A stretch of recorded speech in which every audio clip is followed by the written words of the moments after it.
നമസ്കാരം പ്രിയമുള്ളവരെ, രതീഷ് ജാൽവനെയാണ് കേട്ടോ. കഴിഞ്ഞ ദിവസം ഞാൻ തിരുപ്പതിയിലേക്കൊരു യാത്ര പോയിരുന്നു. അപ്പോൾ അതിൻ്റെ വീഡിയോ ആണ് കേട്ടോ ഇന്ന്. ഇത് പാലക്കാട് ജംഗ്ഷൻ റെയിൽവേ സ്റ്റേഷനാണ്. ഇവിടെ നിന്ന് ഞാൻ 20-ാം തീയതി വൈകിട്ട് തിരുപ്പതിയിലേക്ക് കൊല്ലം തിരുപ്പതി എക്സ്പ്രസ്സിലാണ് യാത്ര പോയത്. അപ്പോൾ വൈകിട്ട് 4:45 പാലക്കാട് ജംഗ്ഷനിൽ നിന്ന്. അപ്പോൾ ഞങ്ങൾ കാറോടെ പാലക്കാട് റെയിൽവേ സ്റ്റേഷനിൽ നിർത്തിയിട്ട് വൈകിട്ട് ഈ ട്രെയിനിലാണ് യാത്ര പോയത് കേട്ടോ. അപ്പോൾ കൃത്യസമയത്തിന് വൈകിട്ട് 4:45 ഈ ട്രെയിൻ വന്നു. പിന്നെ ലിഫ്റ്റും സൗകര്യങ്ങളൊക്കെ ഉള്ളതുകൊണ്ട് നമുക്ക് അങ്ങനെ ഒരു ലഗേജ് ചുമക്കേണ്ട ഭാരമൊന്നും അറിഞ്ഞില്ല കേട്ടോ. അങ്ങനെ കറക്റ്റ് സമയത്ത് ട്രെയിൻ വന്നു.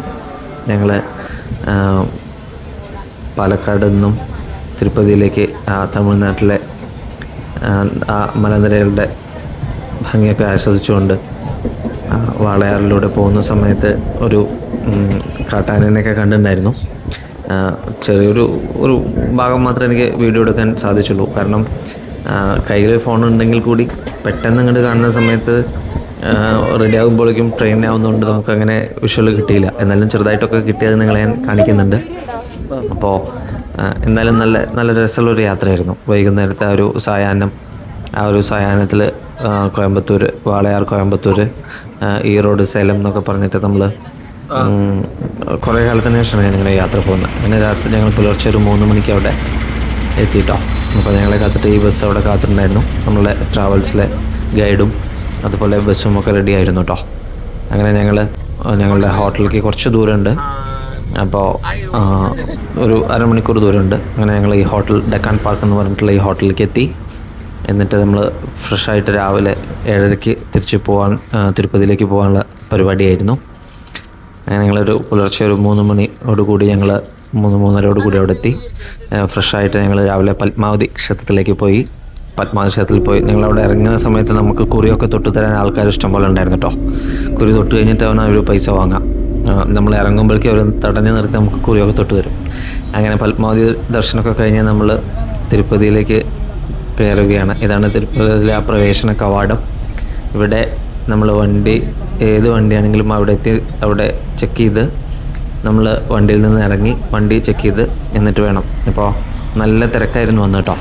അപ്പോൾ അതുകൊണ്ട് തന്നെ നമ്മുടെ ഡ്രൈവർ പറഞ്ഞു, നിങ്ങൾ ഇറങ്ങിയിട്ട് നടന്നോളൂ, ഞങ്ങൾ മെല്ലെ വരാം എന്ന് പറഞ്ഞ് ഞങ്ങളൊരു കഷ്ടി 1 അരമണിക്കൂറോളം അവിടെ കാത്തു നിന്നു. അപ്പോഴാണ് നമ്മളുടെ വണ്ടിയൊക്കെ ഫുൾ ചെക്ക് ചെയ്തിട്ട് ഈ കവാടത്തിൻ്റെ അപ്പുറത്തേക്ക് എത്തി. പിന്നെ വീണ്ടും തിരിച്ച് നമ്മൾ വണ്ടിയിലോട്ട് കയറി ആ മലനിരകളിൽ കൂടെ ആ ഹെയർ പിൻ പോയിന്റിലൂടെ ആ ഭംഗിയൊക്കെ ആസ്വദിച്ചിട്ട് നമ്മൾ തിരുമല കയറിയത്. ഞങ്ങൾക്ക് തൊഴാനുള്ളൊരു ദർശനം എന്ന് പറയുന്നത് 2 മണി മുതൽ 3 മണി വരെ ആയിരുന്നു കേട്ടോ നമുക്ക് കിട്ടിയ സമയം എന്ന് പറയുന്നത്. അപ്പോൾ എന്തായാലും ആ നട്ടുച്ച പൊരുവയിലെത്ത് നമ്മൾ നിരകളുടെ ഇടയിൽ കൂടെ അത്യാവശ്യം ചൂടൊക്കെ ഉണ്ടായിരുന്നു, തിരക്കും ഉണ്ടായിരുന്നു. എന്നാലും കുഴപ്പമില്ല. നമുക്ക് അന്ന് 30 വ്യാഴാഴ്ചയായിരുന്നു. പിന്നെ അതുപോലെ തന്നെ കുറേ കാലമായി തിരുപ്പതിയിലേക്കൊന്ന് പോകണം എന്ന് വിചാരിച്ചിട്ട്. അപ്പോൾ അൺഎക്സ്പെക്റ്റഡ് ആയിട്ടാണ് എനിക്ക് ഈ ഒരു ഓഫർ അല്ലെങ്കിൽ നമുക്ക് പോകാൻ സാധിച്ചത് കേട്ടോ. അപ്പോൾ എന്തായാലും വൈകിട്ട് ഞങ്ങൾ ഒരു 5 മണിയോടുകൂടി നമ്മൾ ദർശനമൊക്കെ നടത്തി.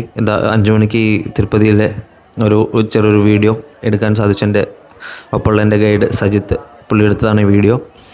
അപ്പോൾ എന്തായാലും ആ ഒരു സമയത്ത്, കാരണം നമുക്ക് ഫോണൊന്നും യൂസ് ചെയ്യാൻ പറ്റാത്തതുകൊണ്ട് നമ്മൾ ഫോണൊക്കെ വണ്ടിയിൽ വെച്ചിട്ടാണ് പോയത്. അപ്പോൾ ആ ഒരു സമയത്ത് ഉള്ള വിഷ്വൽസൊക്കെ നമ്മൾ ക്യാച്ച് ചെയ്തു. അപ്പോൾ അങ്ങനെ പിറ്റേ ദിവസം ഞങ്ങൾ ഹോട്ടലിൽ നിന്ന് ഫ്രഷായി സെൽഫിയൊക്കെ എടുത്ത് വീണ്ടും ഞങ്ങൾ കാളഹസ്തിയിലേക്ക് പോകണം. ഇതാണ് നമ്മളുടെ ഗൈഡ് ശ്രീ സജിത്ത്. അദ്ദേഹമാണ് നമുക്ക് അവിടെ കാര്യങ്ങളൊക്കെ പറഞ്ഞു തരുന്നത്. ശിവനെ പൂജിച്ച് മോക്ഷം നേടിയതുകൊണ്ടാണ് നമ്മൾ ഈ പോകുന്ന സ്ഥലത്തിന് ശ്രീകാളഹസ്തി എന്ന് പേര്. ശിവനെ വായുലിംഗത്തിൽ ആരാധിക്കുന്ന ദക്ഷിണേന്ത്യയിലെ തന്നെ പ്രധാന ക്ഷേത്രമാണ് കാളഹസ്തി. ശിവനെ അതുപോലെ പഞ്ചഭൂതങ്ങളിൽ വെച്ച് വായുലിംഗത്തിലാണ് ഇവിടെ ശിവനെ ആരാധിക്കുന്നത്.